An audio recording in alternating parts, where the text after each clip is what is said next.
à tout le monde et puis un grand merci à la chère Bali, en particulier à Chloé pour l'invitation. Et puis vraiment désolée de ne pas pouvoir être parmi vous aujourd'hui, mais voilà, Covid oblige. En plus, je ne suis pas loin à Bayonne. Donc aujourd'hui, je vais vous parler de laine et comment j'essaie depuis un petit peu plus d'un an de valoriser ce qui est aujourd'hui un déchet dans le sud-ouest. Donc tu peux passer à la première slide.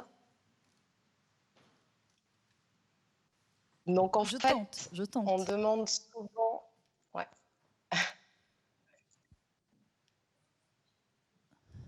Donc on demande souvent aux porteurs de projets s'il y a un événement fondateur, un déclic. Donc dans mon cas, oui, clairement. Donc tout a commencé lors de la visite de la cabane d'un berger qui était monté en estive, donc comme chaque année pendant 4 mois. Donc ils sont de moins en moins, mais il y en a encore quelques-uns. Donc ce berger, il s'appelle Marc, il habite dans le Béarn et en fait il amène paître son troupeau de brebis, donc qui sont des brebis laitières, à la frontière espagnole, à la Pierre-Saint-Martin. Donc je vous ai mis les photos de là-bas, donc de cette journée. Il nous a parlé de son métier, de comment on fait du fromage, de la liberté des brebis dans la montagne, de l'ours, des changements climatiques qui les impactent très fort là-haut. Et puis au détour de la conversation, il a évoqué le fardeau que représente la laine pour lui. En fait, ces bêtes doivent être tondues pour des raisons de confort une fois par an. Et ça fait plusieurs années qu'il ne sait pas quoi en faire, que lui et ses collègues bergers soit la jettent, soit la brûlent. Donc la tonte, en plus, représente une charge financière pour eux, parce que ça coûte cher de payer les tondeurs. Ils se retrouvent chaque année avec des centaines de kilos sur les bras. Voilà, donc un vrai souci pour eux. Un point important concernant cette laine, c'est que c'est pas du mérinos. Comme on dit pudiquement par ici, elle est rustique. C'est-à-dire que les bêtes qui vivent entre l'océan et les montagnes ont une toison qui est assez résistante pour se protéger contre ces éléments-là. Mais cette laine, elle garde toutes les belles propriétés naturelles classiques de la laine, c'est-à-dire qu'elle est isolante, elle est thermorégulante, elle absorbe l'eau, elle capte les odeurs et elle est aussi 100% biodégradable. On a beaucoup parlé de recyclage et de fin de vie des produits. Avoir des matières biodégradables, c'est important aussi. Et puis, surtout, en fait, elle existe. Hein, c'est pas de la matière qui est créée, elle est déjà là, c'est un déchet. Donc, ça m'a semblé assez dingue qu'on n'en fasse rien. Et donc, j'ai essayé de comprendre pourquoi, essayer de trouver des moyens de valoriser cette laine. Et donc, c'est là que j'ai découvert, j'étais déjà sensibilisée à l'affaiblissement des industries françaises, mais là, plus précisément celles qui sont capables de traiter la laine. Donc, d'autant plus avec l'arrivée du synthétique dans les années 60-70, et puis aussi l'arrivée du mérinos néo-zélandais, australien ou sud-africain, qui a bouleversé les standards du marché mondial de la laine, que ce soit côté consommateur qui attend quelque chose de très doux, puis aussi côté prix. Ils ont vraiment tiré les prix vers le bas. Donc ça, c'était la partie un peu déprimante. Mais il y a aussi, j'ai aussi découvert énormément de points positifs, d'énergie, énormément d'initiatives locales, des individus, des entreprises. On l'a vu déjà tout à l'heure avec les différentes manufactures qui ont pris la parole. Et donc, énormément de gens qui font beaucoup pour reconstruire cette filière-là. Donc, plein d'idées, plein d'espoirs. Je pense à Tricolore, notamment, qui structure la filière-là au niveau national. Et du coup, j'ai commencé à envisager un projet qui allierait recyclage, circularité, production locale raisonnée. Un peu plus de justice sociale aussi pour rémunérer correctement les bergers, au moins sur cette partie de la laine. Et puis transparence et traçabilité pour les marques et les consommateurs. Donc, je me suis lancée au bout d'un mois, après avoir pris toutes ces infos-là, et j'ai acheté 600 kilos de laine et j'ai démarré les tests. Donc là, on peut passer à la slide suivante. Donc la première partie qui a été de construire un modèle viable, sachant que sur la deuxième partie de la présentation, ça sera plus sur le côté durable et rester fidèle à toutes ces exigences. Donc, je clique. La slide suivante. Parfait. Donc, en général, quand on monte un projet, on part d'un produit, un design, un concept. Là, l'idée, c'est plutôt de résoudre un problème et de recycler cette montagne de laine qui représente environ 2000 tonnes de déchets par an à traiter entre le Pays Basque et le Béarn. Donc, bon, il y a eu plusieurs difficultés que j'ai appelées des déconvenues. La première, c'était de rester le plus local possible, de faire du 100% Made in France. Et j'étais persuadée au début que j'allais pouvoir faire plein de choses à l'échelle du département, de la région. Et déjà, dès la première étape, ça a été compliqué. Donc, la première étape, quand on veut transformer de la laine, c'est de la laver. Parce qu'une fois que vous tondez de la laine, il y a 50% du poids récolté qui est de la graisse, ce qu'on appelle du suin. Et aujourd'hui, à l'échelle de la France, il n'y a que 2 entités qui sont 2 petites structures, dont une qui vient d'être lancée il y a 3 ans à peu près, donc qui sont capables de laver la laine et elles ont forcément des capacités de traitement limitées. Donc dès la première étape, voilà, il a fallu être créatif. La deuxième difficulté, ça a été la question du coût et de la compétitivité. Donc dès le début, je savais que faire du fil, c'était pas forcément la piste la plus porteuse, notamment à cause de l'épaisseur de la laine. Mais j'ai quand même essayé, et puis ça m'a aussi permis de rencontrer plein de gens et de refaire tout le chemin de la laine en France. Donc du coup, on a réussi à faire ça, avec beaucoup de gens qui se sont mobilisés. Puis à la fin, au moment de faire l'évaluation financière de combien ça coûtait tout ça, en fait, ça m'a coûté aussi cher à produire, donc du fil à partir de cette laine-là, que le prix de vente de mérinos néo-zélandais. Donc en termes de compétitivité, bon, c'était pas la peine d'aller plus loin. Heureusement, il n'y a pas eu que des petites montagnes à gravir, hein, vu qu'on est sur la métaphore de l'Everest. Mais depuis le début, je savais que le salut du projet, c'était pas forcément de me concentrer sur la valorisation de savoir-faire existant, mais plus de me tourner vers l'innovation. J'ai passé 7 ans dans un cabinet de conseil et j'étais vraiment empreinte de cette culture de l'innovation. Donc, dès le début, j'ai fait un partenariat avec le CETI et on a finalement mis au point donc, un produit qui permettait, avec juste ce qu'il faut d'innovation, de sublimer les qualités naturelles de la laine. Et donc ça, c'est de la ouate de laine, donc qui sert pour l'isolation, pour le rembourrage des vêtements. Et l'idée, c'est de proposer une matière d'origine naturelle qui est capable de concurrencer le polyester et le duvet d'oie qui sont généralement utilisés pour rembourrer, pour isoler les vêtements. Donc on adresse en priorité le marché textile et notamment outdoor, grâce aux performances de cette matière. Mais cette ouate, elle est aussi tout à fait transposable à d'autres marchés comme celui de l'enfant pour faire des gigoteuses par exemple. Et puis en parallèle, on travaille aussi sur des matières, donc toujours autour de cette laine, sur cette base-là, comme du backing de sac à dos. Donc pareil, pour remplacer de la mousse isolante. Puis on est en train de faire des essais donc, qui ont été très prometteurs pour compléter la gamme et pour faire des matières utilisables pour faire des sacs ou des ceintures, par exemple, toujours à base de cette laine. Donc voilà comment on a réussi à franchir toutes ces premières étapes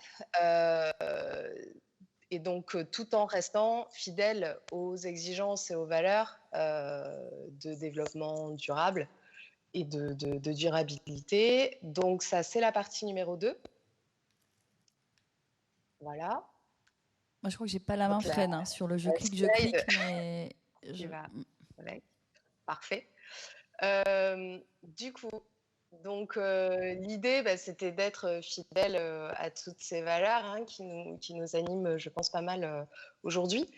Donc c'est pas évident quand on sait que le système de fabrication textile est très très loin dans cette logique de réduction des coûts et donc souvent dans du non-sens, et notamment sur le sourcing matière. Il y a aussi la question de la faisabilité en France, hein, évidemment.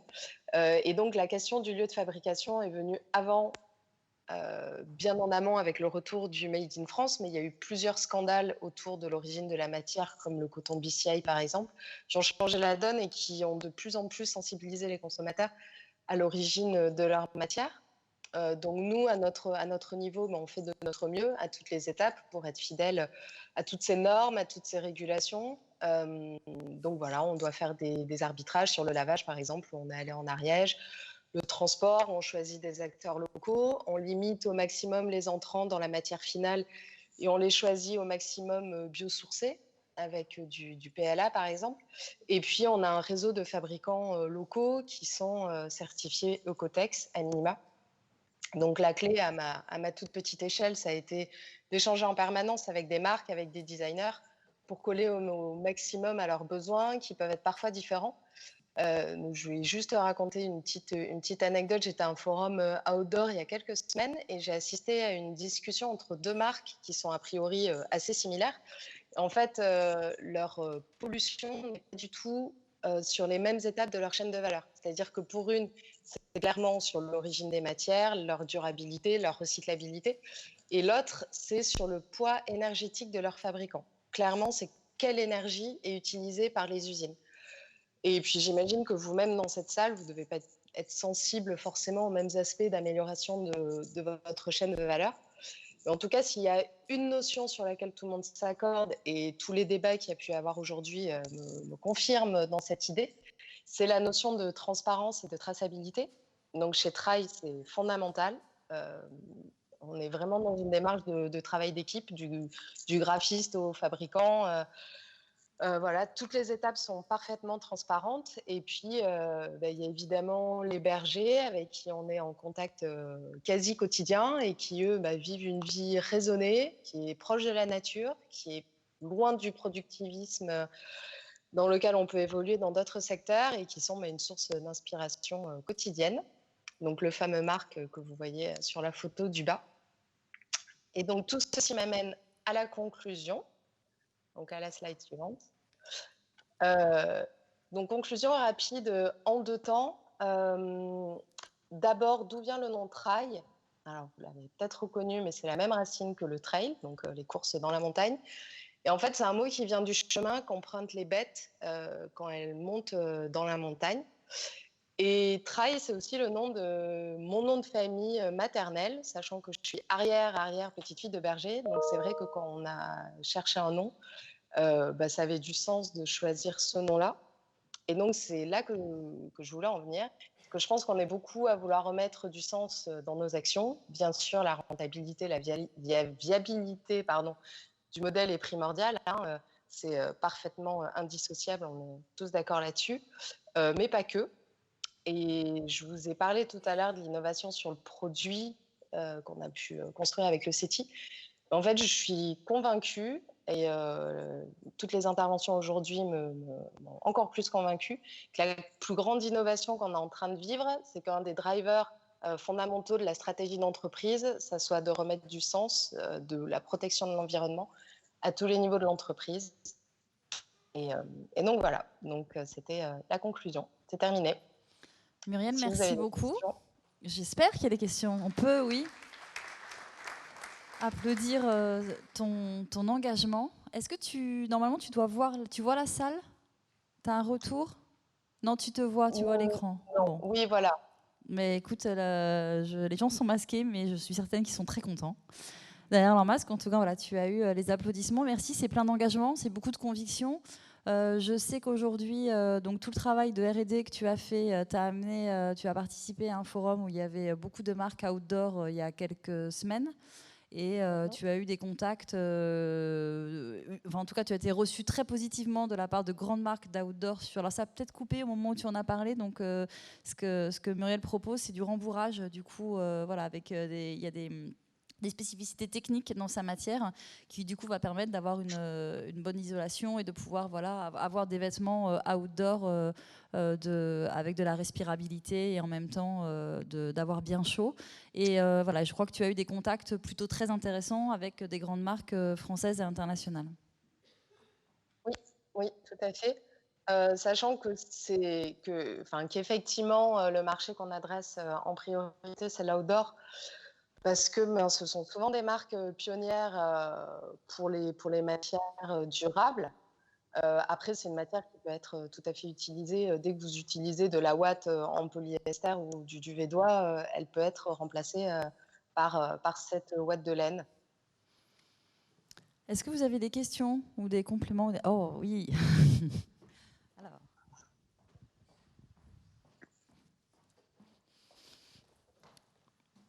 Je te laisse te représenter, redire qui tu es pour poser ta question. Donc, non, donc Muriel, tu ne vois pas, mais je pense que tu nous entends. Bonjour Muriel, Julien, dirigeant de TBS, qui est une marque de chaussures et de textiles. Oui. Est-ce que vous avez fait des comparaisons techniques entre votre ouate laine et la ouate recyclée et le duvet d'oie? Les propriétés techniques. Est-ce que vous arrivez à la même chaleur? Est-ce que c'est plus chaud, plus respirant, etc. Mm. Oui, alors on n'a pas forcément fait des comparaisons avec toutes les watts qui existent. On a fait des comparaisons avec des watts de laine et on arrive à exactement les mêmes qualités, voire enfin, on est au-dessus, notamment en termes de gonflant, ce que plusieurs marques nous ont demandé. En termes de, Et excuse-nous, puis, ça a oui, juste de gonflant. De gonflant, tu as dit? Ça a un petit peu coupé. Oui. En termes de gonflant, très bien. Désolée, oui. Alors, en fait, on est tout à fait compétitif par rapport aux watts existantes. Donc, c'est vraiment, on a testé d'autres watts de laine qui pouvaient exister. On est pareil, voire mieux. Et puis, en fait, le problème, c'est que les watts de polyester, il y en a tellement, avec tellement un tel niveau de qualité, c'est vrai que les gens vont pas forcément regarder dans le lifestyle notamment les qualités. Donc voilà. Donc, alors je suis désolée Chloé, mais en fait j'ai de la musique dans le son qui me vient. Excusez-moi. C'est pas très pratique, mais voilà. Donc tout ça pour dire que oui, qu'on a fait des tests, qu'on est en train de les poursuivre et que on est complètement sur les standards du marché. On ne s'est pas transformé en boîte de nuit encore, mais j'ai vu que ça bougeait en régie. Peut-être qu'ils font une fête. Il y avait une autre question, oui, par ici. On peut enlever un peu le masque. Bonjour. Bon, on la voit plus, ça y est, bonjour. Nous sommes avec ma fille, créatrice d'une marque en maroquinerie responsable, demain. Et ça fait 2 ans que nous travaillons sur de la laine, justement, locale, de brebis, manèche et Navarra. Et notamment ici, dans le sud-ouest, c'est une entreprise, justement, qui la développe sous toutes ses formes, le fil, la ouate, le feutre. Et nous confirmons qu'effectivement, en maroquinerie et pour la confection de sacs et pour beaucoup d'autres objets, elle est vraiment très bien, elle est de grande qualité. Et là, ils sont en train de se développer, donc ce qui est une bonne chose pour vous aussi, hein, parce qu'en 2 ans, là, ils se sont développés, ils vont réintégrer une filature ici dans le Pays Basque. Et le tisser certainement la laine, parce qu'ils ont des problèmes avec les personnes qui les tissent un petit peu plus loin. Et il y a une unité de lavage aussi qui est prévue d'être intégrée ici dans le Pays Basque. Donc tout va se faire ici en interne aussi. Donc ouais, nous confirmons, la laine de nos Pyrénées est vraiment une matière, une ressource inépuisable et une matière de haute qualité. Donc vous avez un bel avenir. Merci. Une réaction supplémentaire? Ils vont épargner mes jambes. Merci beaucoup, Muriel. Je ferai le lien si vous souhaitez poursuivre les échanges avec Muriel ou en savoir plus. Voilà, n'hésitez pas à revenir vers moi. Je ferai le lien pour tout vous transmettre. Mais voilà son contact. Et en tout cas, longue vie et à l'année prochaine pour que tu viennes cette fois nous montrer des doudounes et des produits issus de cette ressource du territoire.